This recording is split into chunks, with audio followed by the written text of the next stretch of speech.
Hello बच्चों, let's read this question. A bag contains 4 red and 3 black balls. If 2 balls are drawn from the bag at random without replacement, then the probability of getting exactly 1 red ball is.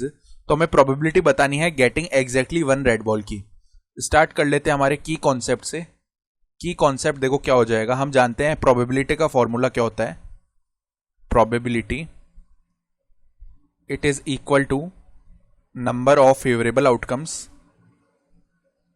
Number of favourable outcomes whole upon में क्या होता है, number of total outcomes, number of total outcomes. ठीक है, ये formula होता है. तो अब देखो हमारे पास एक बैग है जिसके अंदर 4 तो रेड है. मान लो इस तरीके का ये बैग है. इसके अंदर ये 1 2 3 और 4 ये तो रेड बॉल्स हो गई, और 1 2 3 ये ब्लैक बॉल्स हो गई. ये ऊपर वाली तो रेड है और ये ब्लैक है. ठीक है, अब इसमें से हम 2 बॉल्स निकाल रहे हैं विदाउट रिप्लेसमेंट, यानी रिप्लेसमेंट कोई नहीं कर रहे. तो अब डायरेक्ट रिक्वायर्ड प्रोबेबिलिटी लिखेंगे हम. रिक्वायर्ड प्रोबेबिलिटी देखो किस तरीके से लिखी जाएगी. इसमें 2 केसेस हो सकते हैं. एक केस आएगा जब हमारा क्या होगा, क्योंकि हम एग्जैक्टली 1 रेड बॉल निकाल रहे हैं और 2 बॉल्स निकाल रहे हैं, यानी दोनों बॉल्स में ऐसा हो सकता है कि फर्स्ट रेड बॉल हो जाए या सेकंड रेड बॉल हो जाए. ये हो सकता है ना. अब अगर फर्स्ट रेड बॉल है यानी प्रोबेबिलिटी ऑफ आर, यानी फर्स्ट रेड बॉल हो गई. अब दूसरी तो रेड चाहिए नहीं क्योंकि हमें तो एग्जैक्टली रेड बॉल चाहिए ना एक. ठीक है, तो दूसरी जरूर ब्लैक बॉल होगी. तो एक तो ये केस हो गया.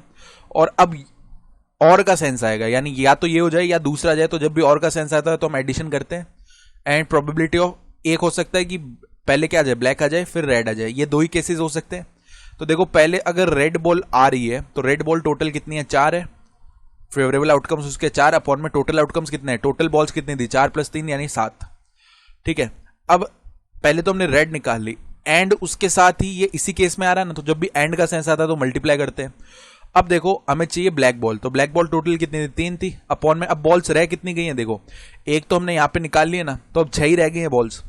तो 3 अपॉन में 6 आएगा. सेम इसी तरह यहां पे देखो ब्लैक बॉल्स के लिए प्रोबेबिलिटी कितनी है, 3 अपॉन में 7 और 4 अपॉन में 6 हो जाएगा इधर. तो अब देखो इधर 2 से डिवाइड करेंगे 2 टाइम्स, ये 3 टाइम्स 3 डिवाइड हो गया. देन 3 इसको 2 टाइम्स कर देगा, 2 से 2 टाइम्स डिवाइड हो गया. तो बेसिकली 2/7 + 2/7 बनेगा, दैट इज इक्वल टू 4/7. तो ऑप्शन जो सी है ना 4/7 वो सही है. I hope you understood this explanation. Best of luck.